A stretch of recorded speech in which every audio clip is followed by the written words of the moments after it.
Good afternoon, and welcome to Connecting Communities.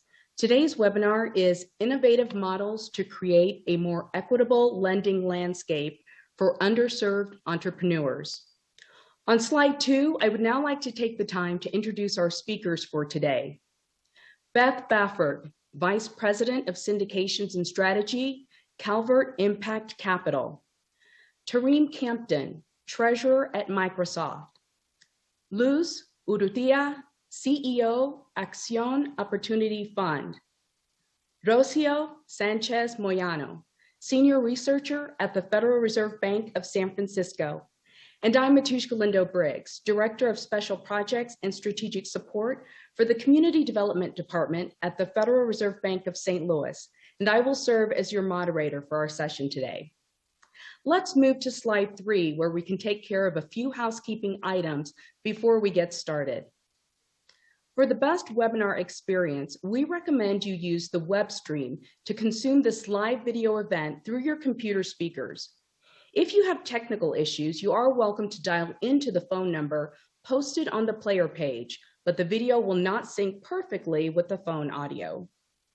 This session will be recorded and the presentation will be available on our Connecting Communities website.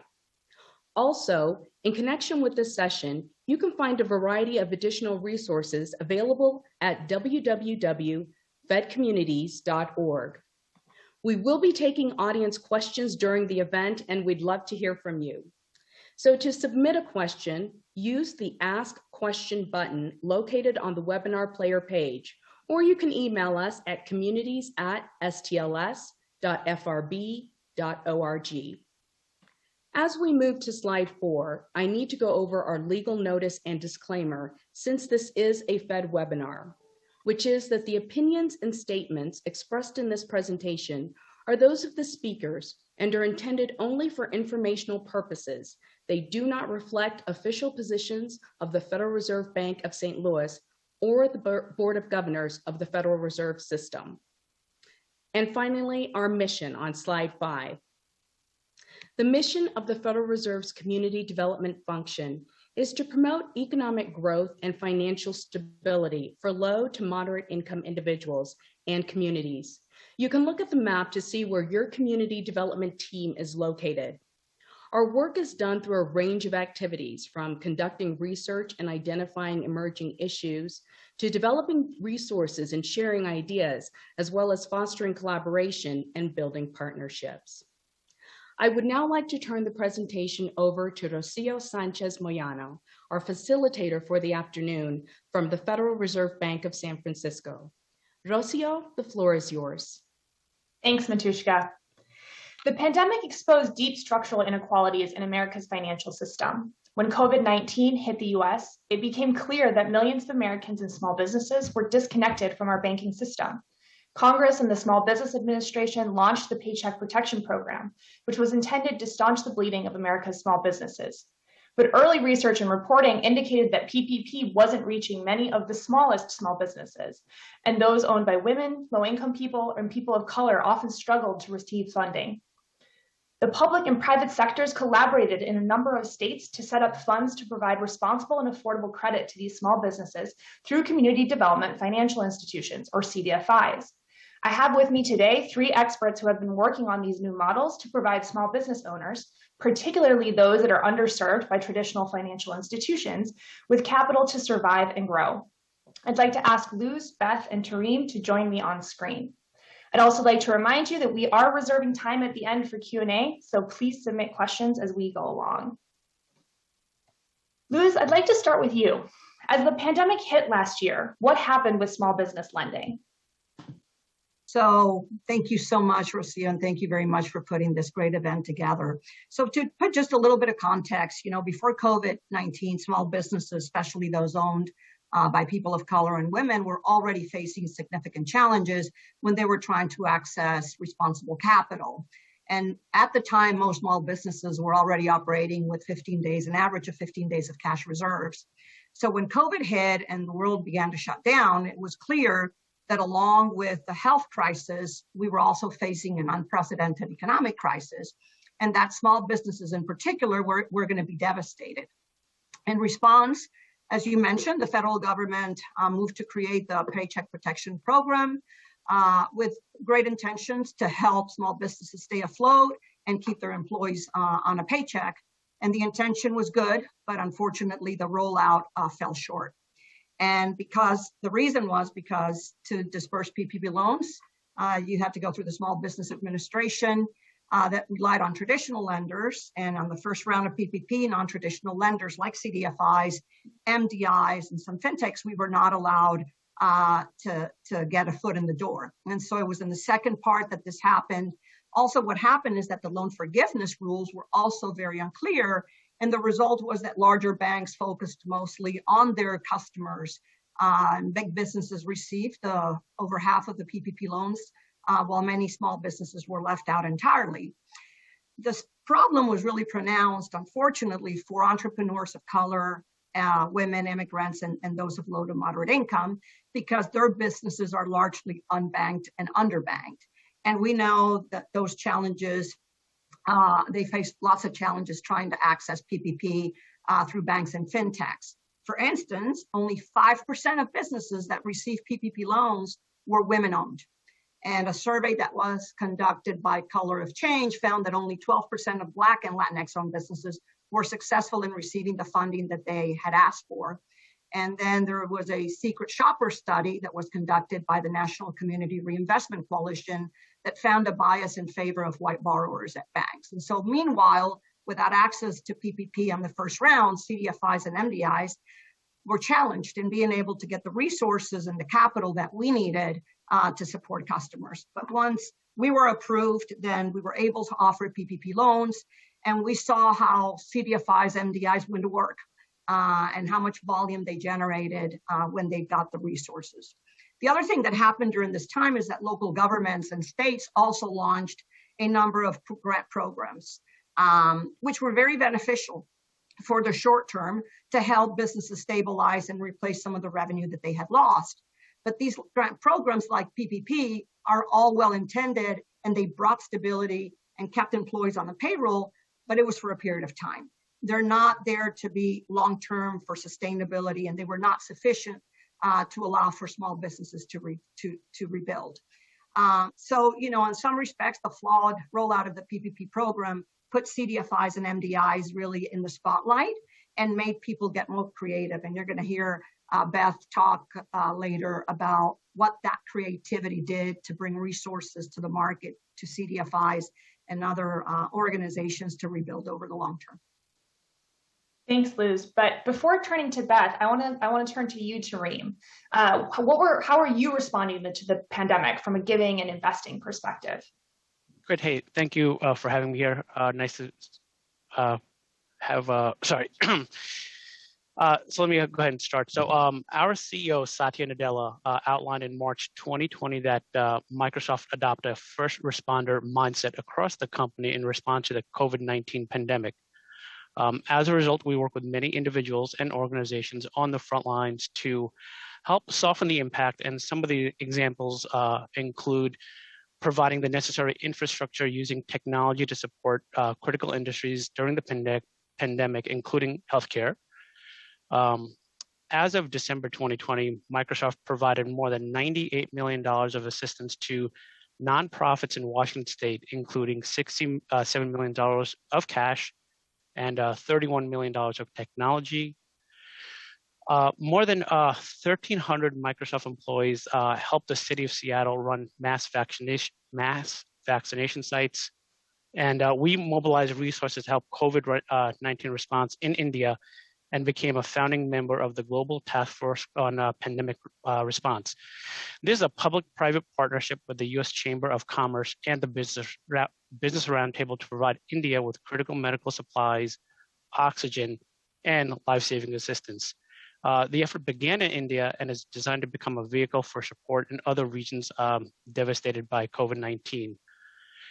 That's kind of what Microsoft has done on the giving side, and there's a lot more examples there. But on the investing side, some of the things that we have done is worked on programs such as the Entrepreneur-Backed Association Fund, which focuses on CDFI micro lenders who make loans under $50,000 and are among the most effective lenders to diverse entrepreneurs, the smallest and the least served businesses.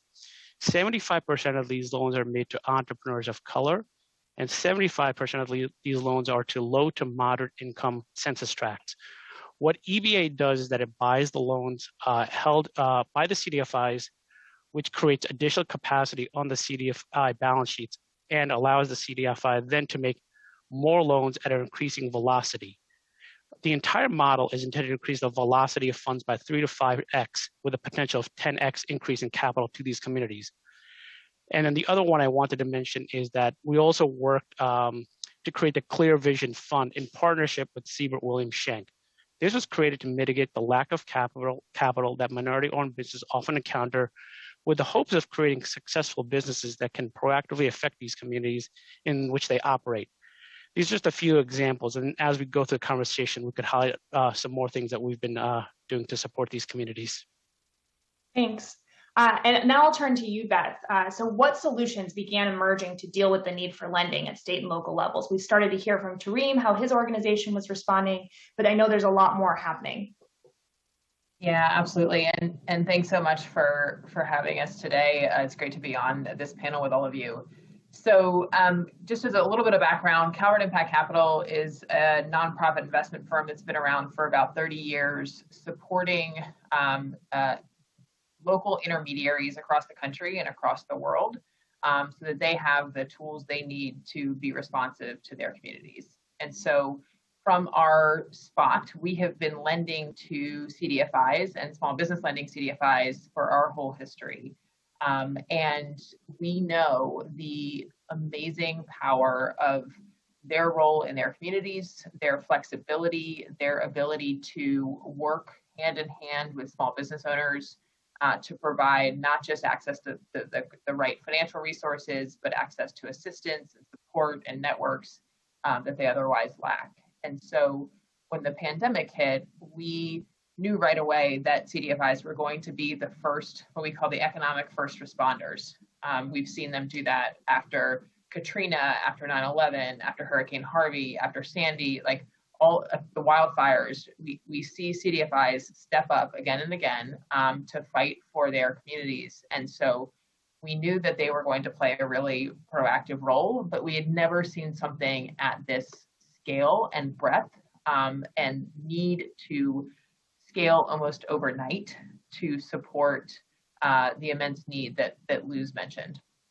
And so we started calling our partners and saying, what do you need? How can we help? How can you lean in? How do we structure something that is unique to your model and that will help you, do what you need to do to be there for your existing clients and future clients who we know need your help.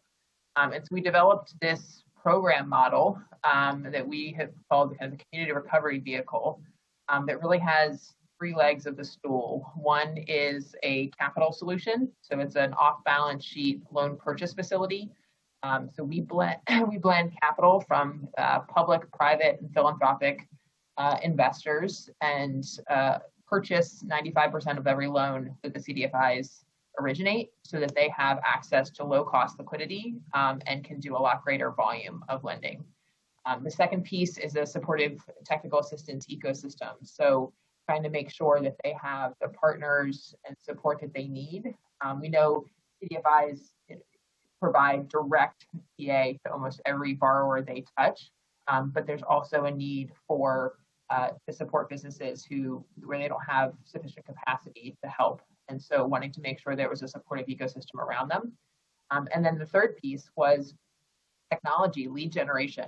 How does small businesses actually find these CDFIs? They don't typically have marketing budgets that allow them to be, in bus stops and on billboards. So how do we make sure that small business owners can find the CDFIs who have access, who have these products available and can provide support? And so we pulled those 3 pieces together. We've now done that program across 18 states, 4 different programs. In very close partnership with Luz and her team and I think 29 other CDFI small business lenders across the country. That's great. Now, I'd like to stay with you. Can you elaborate a little bit more on how these funds are solving for some of the problems that Luz laid out in her first answer? Yeah, absolutely. So, I mean, the access piece is critical. So that, allowing these small businesses to find their local CDFIs is really critical. And that's where the CRF Connected Capital platform has been really critical in making sure that we have one centralized, very simple kind of pre-application portal that matches a borrower with their local CDFI lender. The public sector has also been critical in that. We've been, talking about these programs through the governor's office, through mayor's offices, through local leaders, through trusted partners, to make sure that the business owners know that this is something that's really was built to support them, and not built, to be predatory or to be pushing, debt on people who don't need it. So really, those partnerships have been critical. And then on the CDFI capacity side, we've seen them do amazing things with access to this liquidity. In New York, the small business lenders, there's 4 small business lenders who have been active in the New York Forward Loan Fund. They did 14 times the volume of lending in 2020 than they did in 2019. And so, when we pull together programs like this, all the different puzzle pieces that need to come together to support CDFIs, we see that they stretch, and I think it was painful, but it was really effective.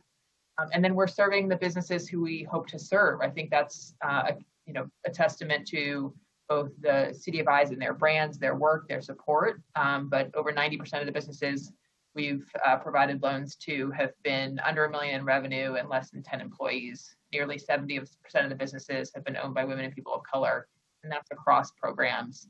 And then the investor community really stepped up.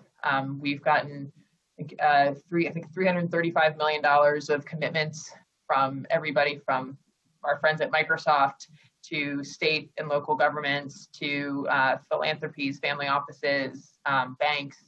A lot of really people kind of figured out how to plug in the right part of the capital stack to really support small businesses and CDFIs at this time.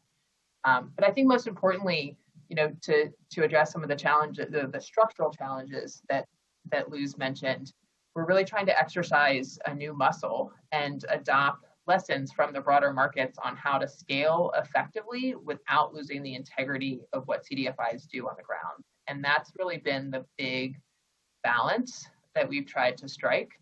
How do we standardize everything that we can standardize to make sure that it works for the markets and it works for investors? But how do we make sure to maintain flexibility in the structure and really delegate as much to the CDFIs as we can so that they are really the ones, driving the train, making the decisions, making the credit decisions, working with borrowers, making sure they have what they need. And that's really, I think, what I'm hoping we can take from this moment and really continue to build going forward. Thanks, Beth. And I'd like to expand actually on the ending of that answer, but turn here to Luz.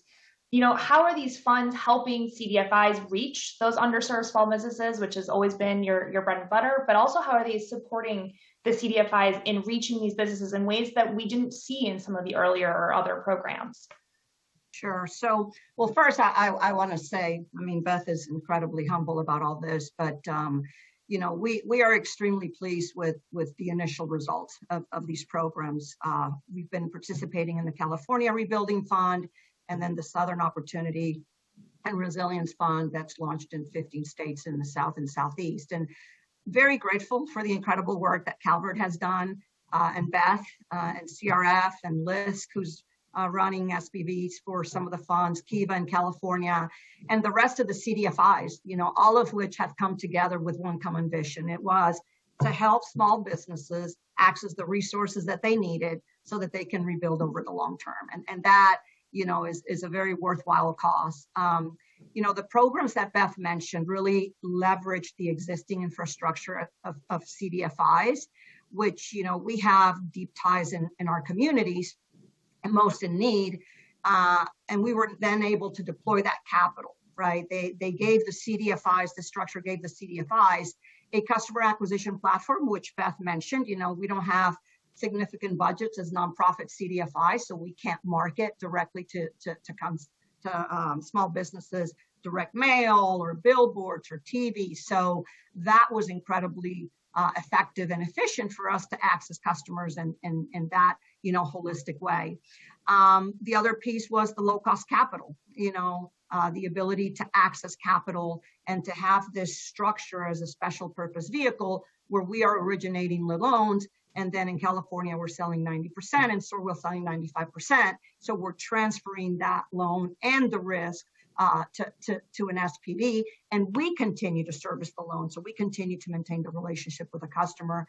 And last but not least, the philanthropic resources that were available to support the work that the CDFIs do, to underwrite, disperse, service the loan, and also the fact that this fund created a secondary market for the CDFIs to transfer to that SPV, that was really helpful because that helps us free up our balance sheet, helps us continue to leverage so that we can continue to do more lending in small businesses. So all in all, we see tremendous potential for these structures.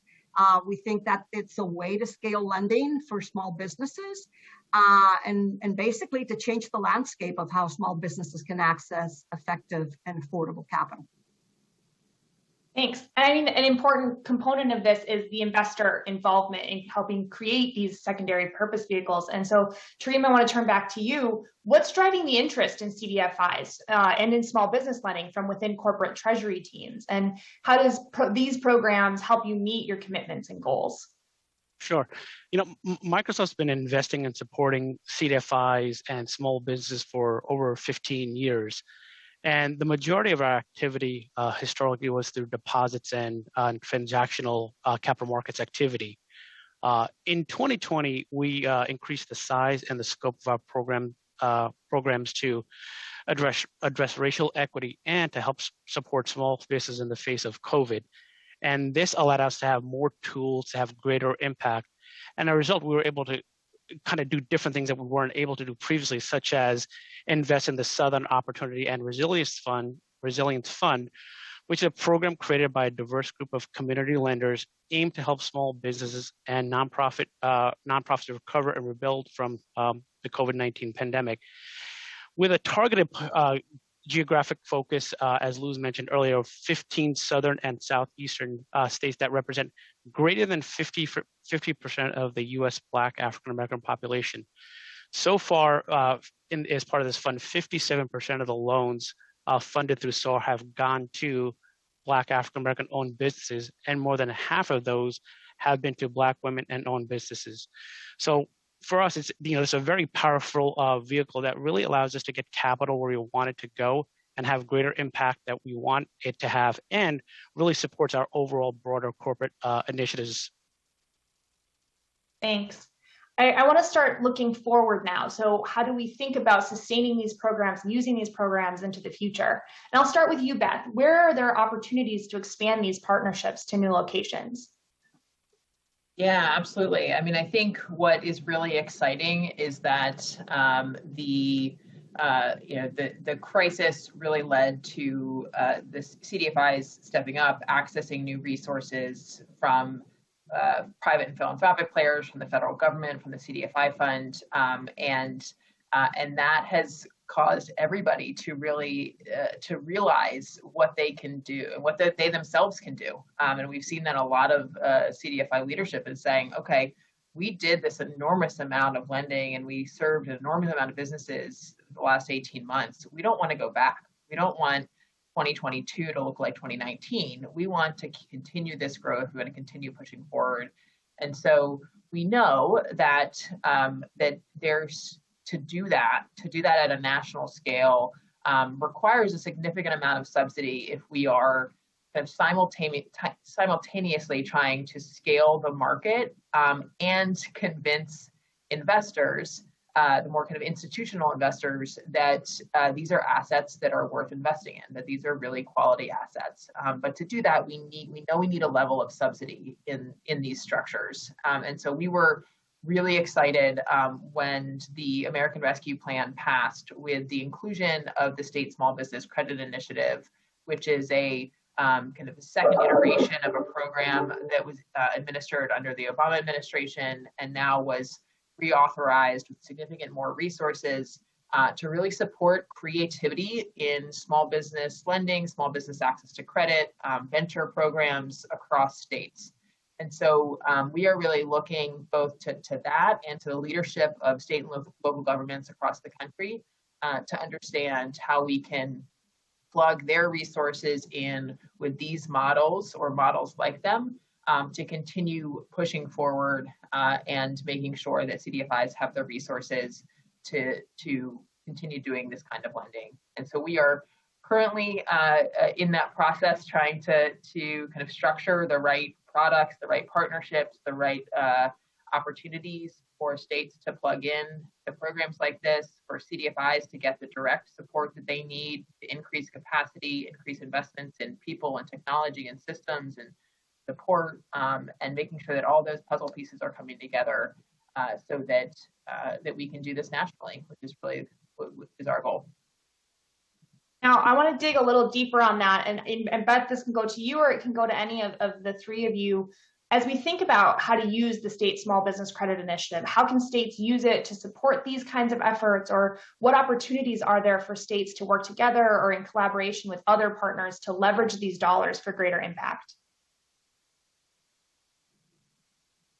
Yeah, I mean, I can start, and then Luz and Tareem, feel free to jump in. I think what we're trying to balance is how do you, so the State Small Business Credit Initiative included $10 billion that is going from Treasury through the states for these programs. And there is a target to leverage those dollars at least 10 to 1 over a 9-year period.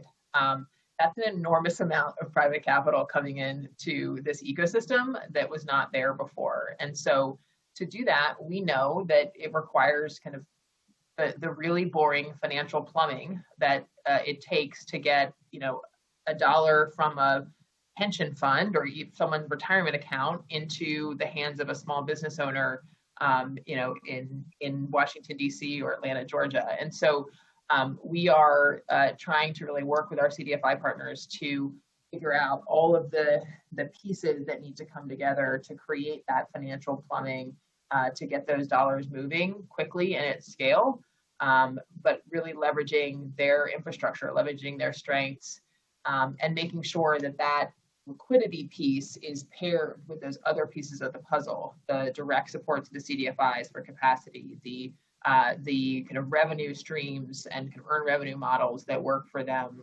for originations and servicing of loans. And so really trying to make sure that we are staying clear about the local mission of these funds while also trying to kind of connect that work to the broader capital markets. And that's going to be our big challenge over the next 6 months or so to make that happen. Yeah, I would just add very, very briefly to what Beth said. Obviously, it's an excellent source of funding, right? Because it really has the opportunity to enhance an inclusive national recovery, because it's giving the states more flexibility and much more patient capital to help, meet the unique needs of small entrepreneurs. And so I think that it's going to be really important for the states to think about broadening, establishing wider scope of partnerships with, network of lenders that include CDFIs and other organizations that help small businesses build capacity. That's going to be important because under the first iteration, CDFI participation under the first iteration of SSBCI was varied widely in how quickly the funds were deployed. And under this new reauthorized program, getting the money to small businesses effectively and efficiently is going to be really important to accelerate an inclusive recovery. Without a centralized effort to encourage CDFI participation, you may find that some states may default solely to programs and partnerships from what we call SSBCI 1.0, which really, to some degree, ignore the realities of the changing small business landscape. So we think that if this program now managed correctly, really has the potential to begin changing the biased nature of capital access in the United States. But we also know that funding alone is not going to do it, and it's not sufficient. So, whether it's federal, at the state level, leaders, they need to develop new, partnerships with organizations that provide capacity for small business owners to grow. We know that, small businesses don't want to stay small. Most of them would like to grow, but they need capital as well as the support and the capacity and the networks to get them there.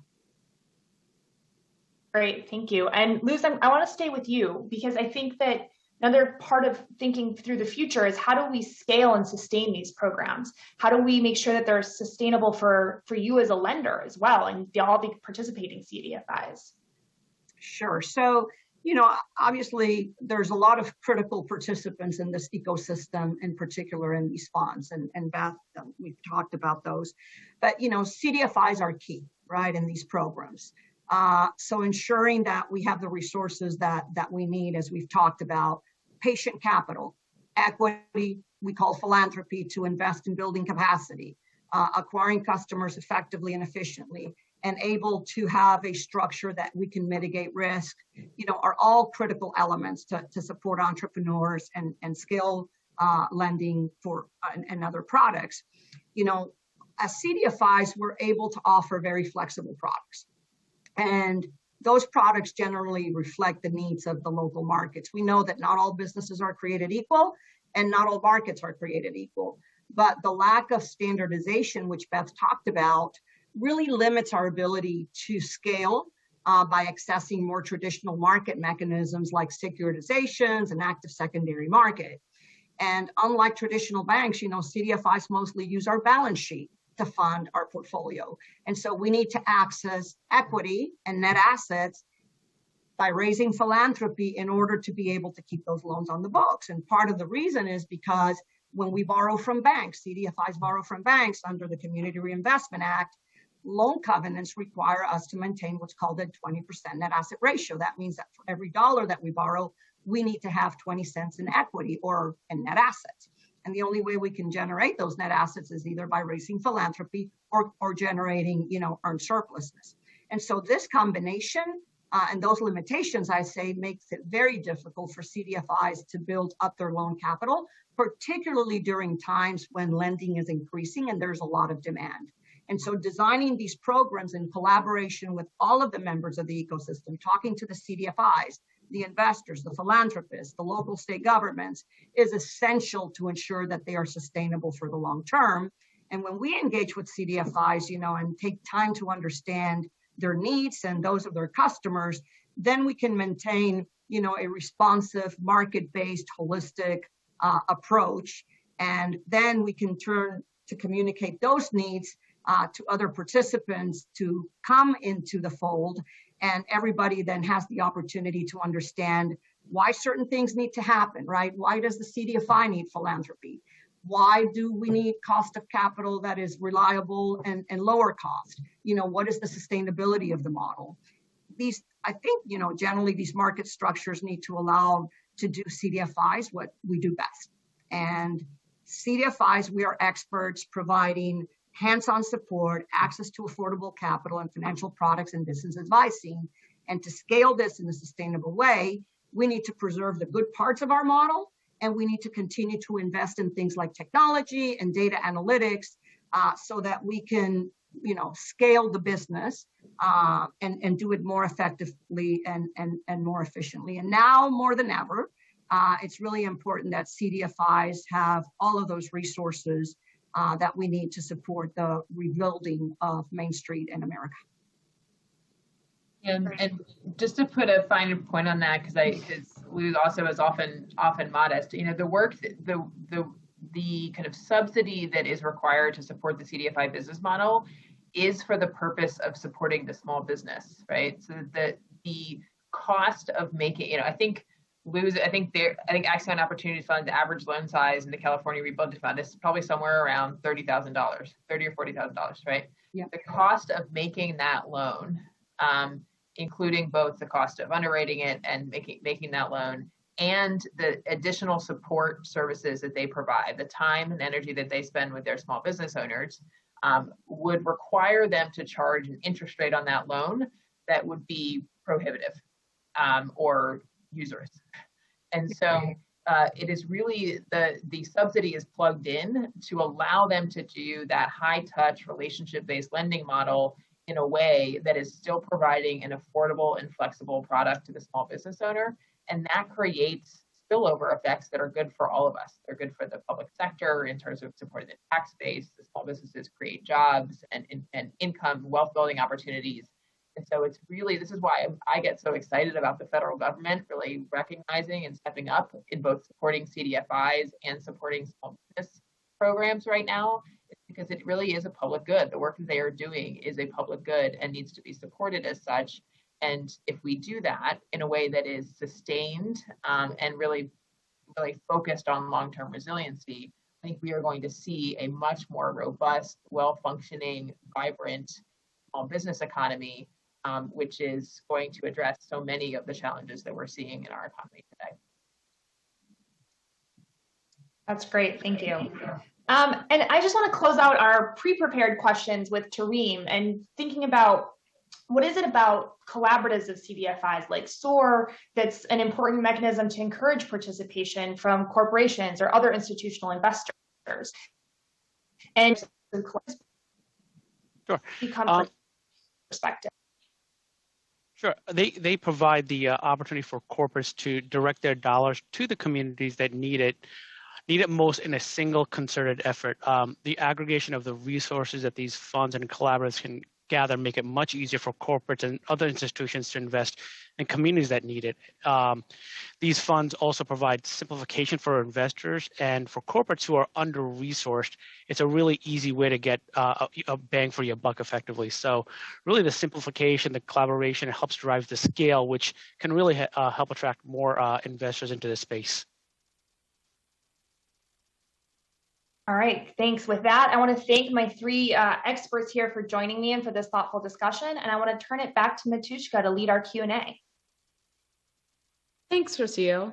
So as a reminder, we are taking questions from our participants today. You could do that by submitting them using the Ask a Question button on the left hand of your screen. Again, you can also email us at communities@stls.frb.org. We have quite a few questions here. The first one is directed specifically to you, Luz. It's a two-part question. Why are many small businesses disconnected from the banking system? And why do they struggle to access the capital they need? That's an excellent question. So, historically, particularly when it comes to credit, right?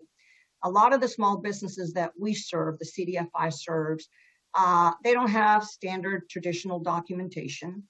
Many of them are owned by immigrants. They don't have credit scores, or they have thin files.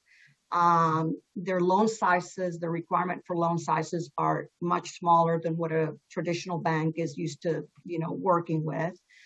So the credit boxes in generally are much more restrictive, right, than what a lot of these businesses require in order to underwrite credit. A lot of ways that we underwrite credit is using alternative data. Yes, we look at credit scores, but we look at a lot of other things. We look at a lot of moral collateral. The vast majority of our loans are unsecured. And so because of the profile of a lot of these small businesses that have not been part of the mainstream and don't have all of what banks generally require, that's why they're not directly going to banks to borrow funds. In place of banks, they're going to alternative lenders, some of which are very responsible and some of which are not. And we all have heard about merchant cash advances and, very high cost predatory loans, right, that have wreaked havoc in Main Street.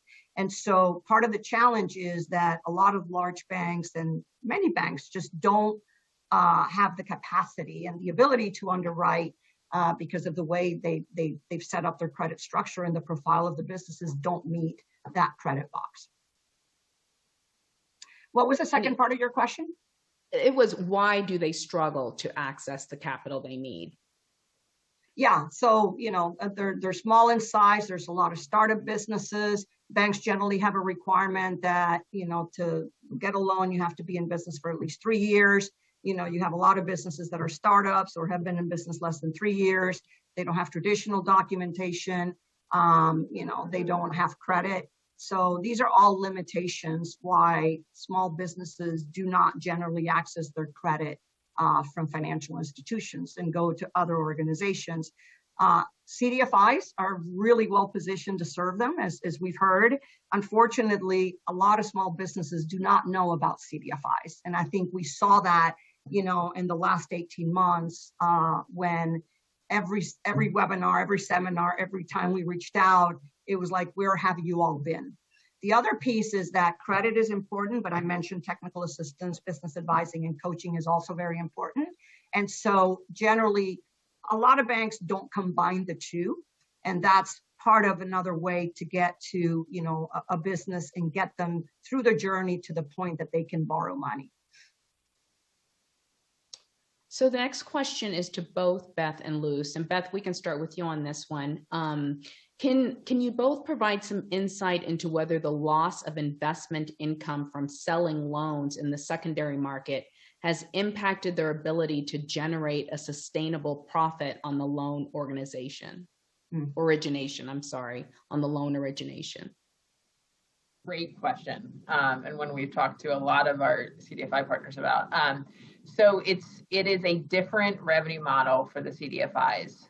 So it is shifted from interest income on the loans that they hold on their balance sheet to majority fee-based income from originations and servicing.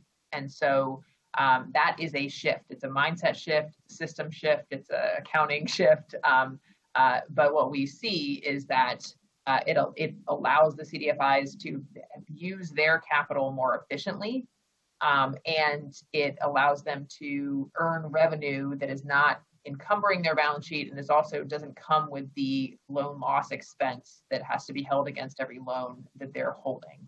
And so the way in which the fee revenue is structured for these programs is that the CDFI receives an origination fee on the full value of the loan that they originate, that they get at closing. And then they have a servicing fee that's an annual fee on the full value of the loan, the portion held on the balance sheet and the portion held in the fund, for servicing those assets on an ongoing basis to make sure that there is sufficient income coming in to support their operations. Obviously, the origination fee is higher. It's been between 4% and 5%, depending on the program.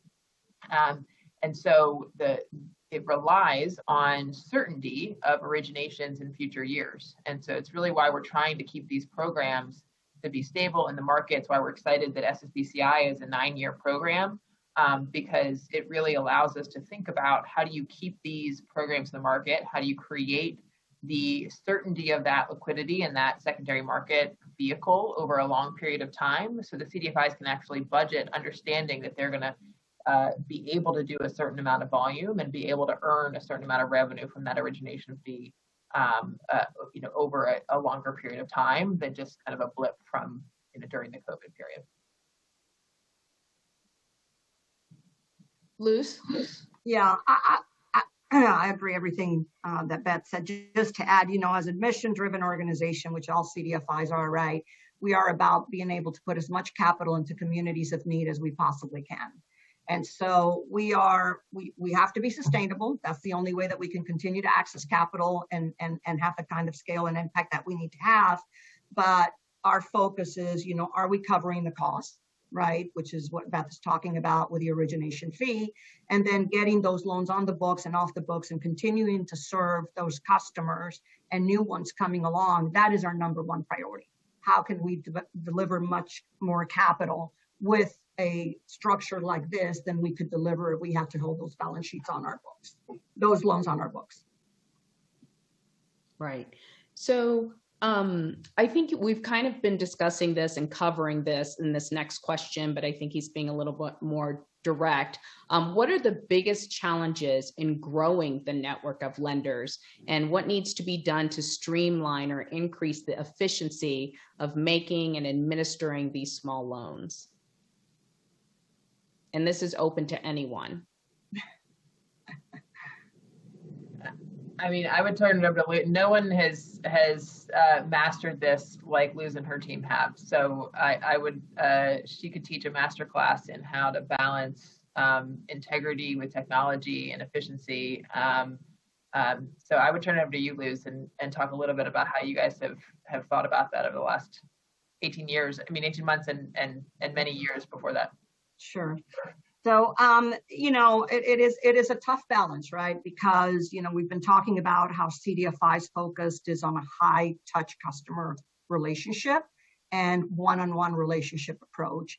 And a lot of CDFIs, a lot of their customer acquisition, in most cases, is coming from boots on the ground and local community partnerships. And those models are great, but they're really hard to scale. And so what you have to think about is, where are there opportunities to leverage technology, invest in technology and data analytics, and then looking at core functions, right? Things that are not core to your work. So for example, in our case at Acción Opportunity Fund, what we looked at is, what are the things that we and only we can do and do them well? And what are the things that others can do and do it better? And that's when we made the decision that our back office, our customer service, our intake for application could be done by an outsourced call center. What that gave us was the opportunity to scale up and down with volume and to be open 7 days a week, 15 hours a day. Customers are working during the day. So our folks, before we outsource this part of our operations, and these are, our policies, our procedures, our training, our quality control, is just that we are hiring resources from a third party that we have worked with, several of us had worked with in the past, in order to help with that volume. Before that, we had, call centers that were open from 8 to 5. Well, that's when businesses are working and don't really have the time to deal with us. Also understanding, this idea that a lot of businesses cannot get through the process. When we went on a digital, online, when we started with CARF, the California Rebuilding Fund, I remember, seeing that over a very short period of time, over 90% of the customers that came in got to a pre-qualification offer on their own. And so it is having that, hybrid model that when somebody is accessing you through online, they have the ability to talk to a real live person to answer their questions, to help them get through the process, or they can start, on the phone, and then they can move on to the digital channel. So it is really understanding the market that you're serving, the customer that you're serving, how they feel comfortable being served, and then designing the policies, the processes, and the technology to help them take the journey with you in however they feel comfortable. Very helpful. Tareen, we're going to loop you in here. This is from a former CDFI practitioner asking, what about direct investments in undercapitalized CDFIs that are deeply connected to vulnerable markets but lack the capital to expand their capacity? Is there an appetite for discretionary patient equity investments? Yep, it's a great point. It's something that we've been thinking on and working through. So there is an investment that we are working on where we would do some sort of equity sort of allocation as a part of it. What I would say is that most corporate treasuries don't allow equity investing as part of their policy. So it makes it very hard for corporations to be that equity investor. And I think that's where I think Beth or Luz mentioned earlier, that's where you need some of that philanthropic capital to really help. And then the other way to really get around it is it's not necessarily, you really have to think about it from a portfolio approach, right? So if you may do some equity that's a little riskier, you need something to kind of offset that. So you have a barbell sort of approach. So, but I do, I think we all understand that that is what is probably needed the most. And that's what we're kind of focused on in our next set of investments. Does anybody want to add to that? I would just say that, one of the, I think, bright spots in the December stimulus bill was meant to be equity for CDFIs and MDIs, both direct equity from Treasury, $9 billion through the ESIP program, and then $3 billion in allocation for direct grants to CDFIs to support nonprofit loan funds. If that kind of investment from the federal government could be sustained, I think we would have a much different financial system in 5 or 10 years than we have today. And so, I agree. It's hard for folks like Treasury teams and others who have just a very, strict risk policy to make some of those investments. But it's a really effective and high leverage way for public dollars to engage. Yeah, I mean, Our next, go ahead. I was just going to add to that, one of the things is I think we all saw over the last 18 months and when these funds launched, that when CDFIs are giving the capacity and the ability to invest, that, scaling can start to happen.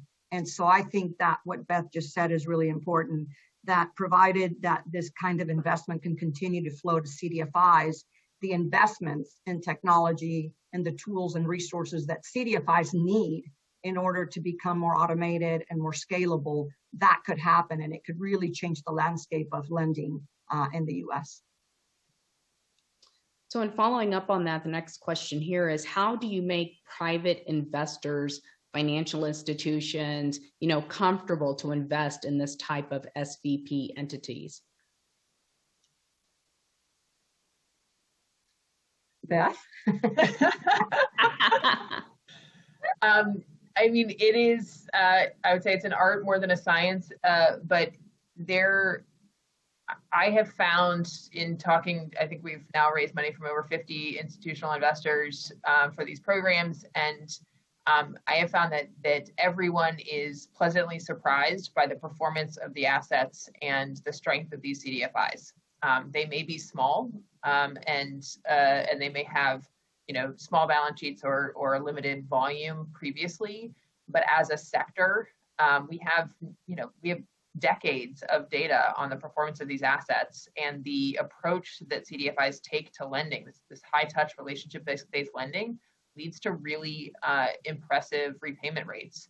And they are more flexible, they're more patient, but the loss rates of CDFIs, particularly CDFI small business lenders, are way lower than anybody really expects when they look at it from afar. So we often say that the perceived risk of this sector is a lot higher than the actual risk. And it's really our job in the next few years with these new programs to build the case, build the data, build the track record to have a much more robust view of that, of the asset quality.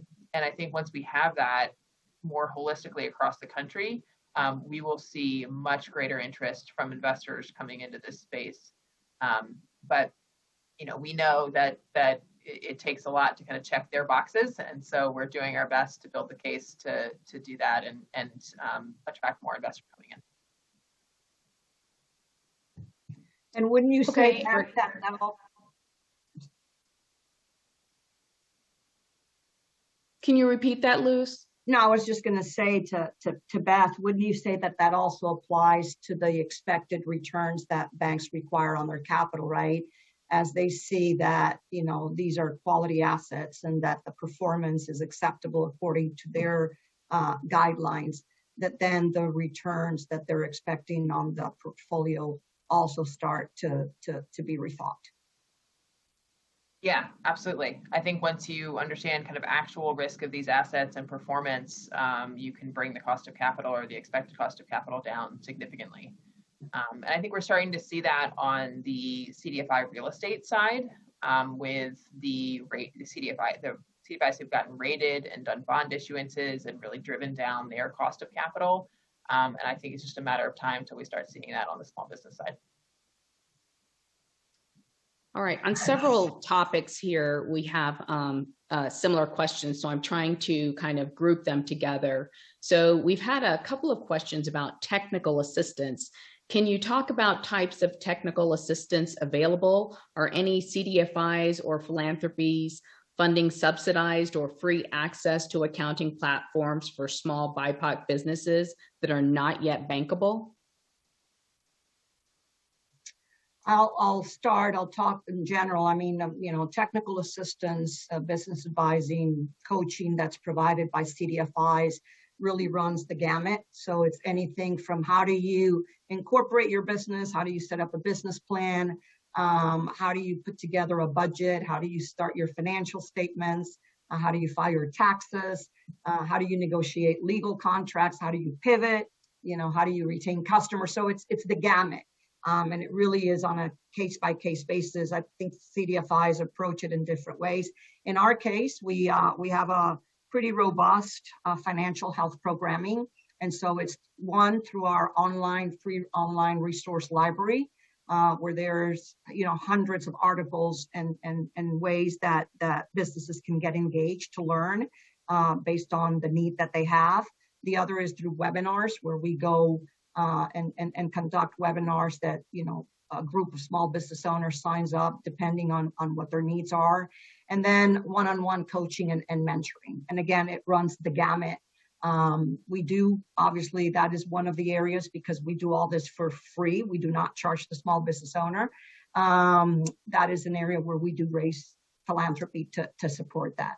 Now, to the question, are there any financial or technical assistance providers that are offering accounting systems pro bono? Was that your question? So it was, are any of the CDFIs or philanthropies funding subsidized or free access to accounting platforms? I don't know the question to that, Machuska. We could definitely follow up. Beth, are you aware of any that are doing that? I know there's some interest from some of these technology platforms to provide access and free support to either on the CDFI side for their systems or for the small businesses directly. But I haven't seen any kind of broad coordinated approaches implemented yet. So I know there's a lot of interest in the tech side, but people are trying to figure out the best way to engage. No, that's helpful. And we can also always follow up to that question too, if we get some more information. So we have time for about one more question here. And again, there's several questions about serving rural markets. So we're trying to just combine it into one so that maybe we can kind of cover a lot of them in one with our last question here. How are these programs reaching rural markets which have been historically underserved? Is there something government or philanthropic partners can do? Absolutely. I mean, I would say we have tried a few things. One is really trying to work with CDFIs that have a strong history lending in rural markets and lending to rural businesses. And so in all of our programs, we have CDFIs that specialize that or are located in those markets and lend locally, and really trying to use these programs to increase their capacity and potentially broaden their geographic reach so that they can serve a greater region. The other thing I will say is that we try for all of these programs, we try to do what I call kind of an access audit and try to understand where there's barriers to access. So I mentioned we run all this through an online platform. There are obviously a lot of people in rural areas that don't have access to broadband, don't have access to internet. And so always trying to work with our technical assistance partners and that ecosystem I talked about to see, can we put a phone number on our materials? Can we have a place where people can go to call a local organization or walk into a local small business development center or office and find out about this program and get support and be able to apply. I think we probably have a lot more work to do there, but it's something that we're very focused on, in addition to language access and other access barriers to these programs. But I think what COVID taught us is that local presence is important, but not always necessary to serve businesses. I think a lot of the CDFIs were doing virtual site visits with their borrowers on Zoom and, walking around their business and getting to know them and their customers and their employees. And so CDFIs have been able to stretch into geographic areas that I think they weren't really thinking about pre-COVID. And so I think that is a large opportunity for new access in rural areas where it might not be feasible to have an office, but there can be, partnerships or marketing specific to those areas to make sure that they are plugged in with the products and services available from these networks. Great. I'm actually going to sneak in one last question. And if, one of you could just provide a brief answer, just because the question just came in here towards the end from two different states. So can we can you provide more information about SOAR?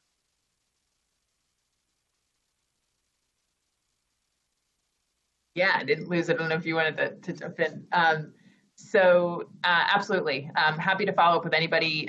Hopefully we can circulate our email addresses and follow up directly, but SOAR is the Southern Opportunity and Resilience Fund. It's a program operating across 15 states in the South and Southeast with 12 originating CDFI partners and a lot of fantastic investor partners who have allowed us to do this work. It's the one program that's not anchored by a state government, and so we've relied on philanthropy for the kind of first loss money, and then raised philanthropic support in subordinate debt and senior capital from folks like Microsoft and other institutional investors.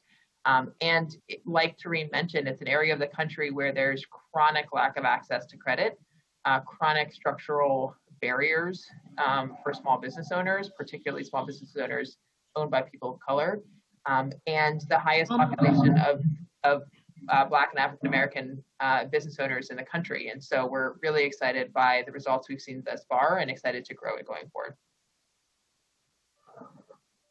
Great. I'd like to thank Rocio and the panelists for sharing their time and expertise with us, as well as all the participants that joined today for our discussion on innovative models to create a more equitable lending landscape for underserved entrepreneurs. A few reminders as we close out here: keep an eye out for the Small Business Credit Survey starting September 8th. We will have a recording available with an audio file on the Connecting Communities website. You can also find a variety of additional resources available on the Fed Communities website. We also welcome ideas for future recordings. We just shared a survey link if you joined us in the webinar, and this same link will be distributed via email in a few minutes. So we really appreciate your feedback about today's session. Finally, join us next month, September 2nd, for our next Connecting Communities titled Envisioning a U.S. Economy That Works for Everyone.